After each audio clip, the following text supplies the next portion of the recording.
Hello and welcome back to my RC channel. I'm Andy RC and today I'm going to be doing a quick video on the field of view of a bunch of FPV goggles.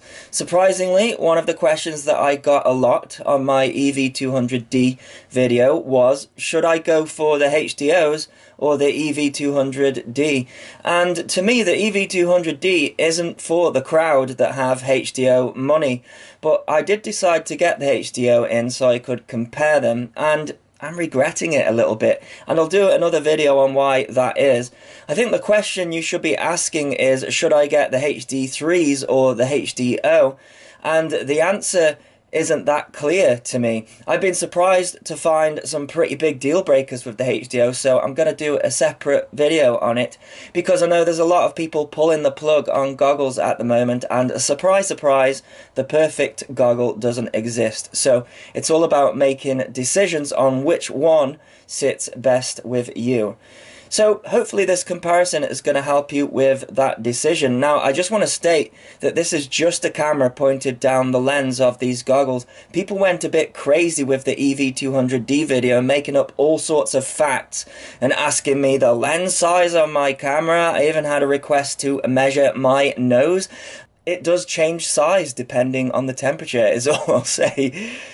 So this is just to give you an idea. And on the EV200D video, I've been accused of misrepresenting the field of view or getting it wrong. And it amazes me the amount of people that don't have these goggles that are coming up with their own facts about them. I guess stuff like this just sends people crazy.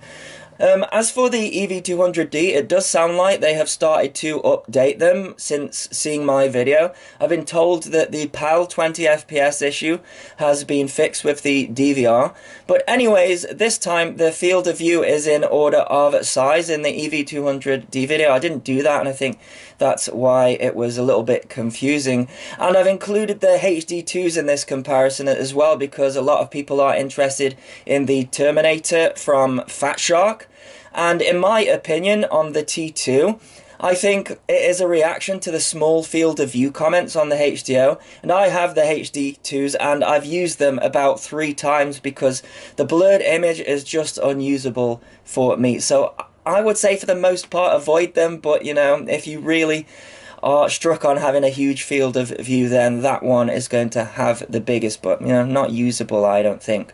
I've also included the EV200D in 4x3 mode, which is a request that I had.